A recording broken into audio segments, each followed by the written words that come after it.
이번 한 주 동안 논란이 된 사건들 짚어보겠습니다.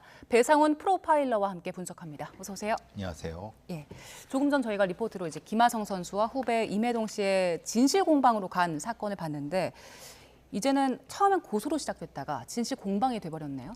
예, 일단은 지금까지의 팩트는 김하성 선수가 임혜동 씨를 지난달에 공갈과 공갈 미수로 고소한 사건이고요.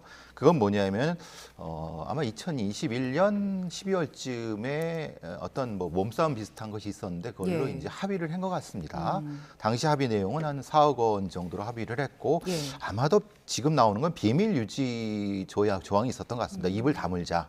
뭐 어차피 김하성 씨가 미국 진출을 하니까 근데 그것을 비밀을 유지하지 않았다고 하는 것이 임혜동 씨의 주장입니다. 그러니까 김하성 선수가 어떤 걸 비밀을 뭐 얘기를 하고 다녔다 이런 얘기가 되면서 논란이 됐는데 논란의 가장 근본적인 건 뭐냐면은 이게 스포츠 학폭 혹은 스포츠 내에서의 선후배 사이의 폭력으로부터 유발된 것이다.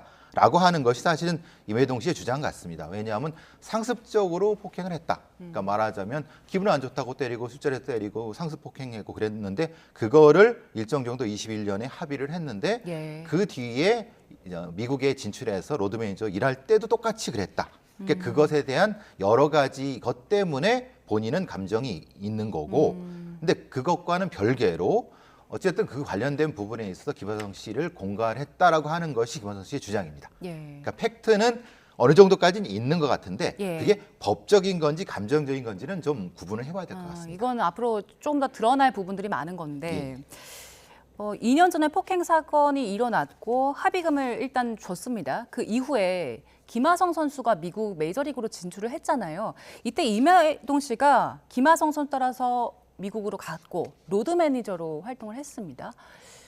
그런 갈등이 있던 관계인데 어떻게 같이 미국으로 건너갔을까 이런 생각도 드는데 어떻게 보십니까? 그러니까 지금 이 사건의 가장 의문점이 그겁니다. 오늘 또 이제 뭐 해명을 하신다고 하니까 분명히 갈등이 있었고 폭행의 가해자와 피해자인데 근데 피해자가 가해자를 따라서 미국에 가서 어떻게 보면 일자리를 제공한 거 아닙니까? 그럼 일자리를 제공했다는 것 자체도 합의에 있었던 거냐?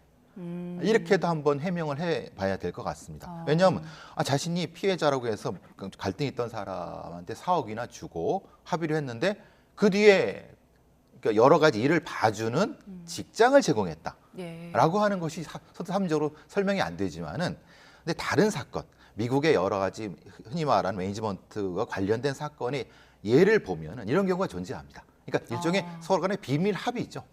그런 경우가 존재할 수도 있다는 겁니다. 이게 이 사건이 그렇다는 얘기가 아니에요.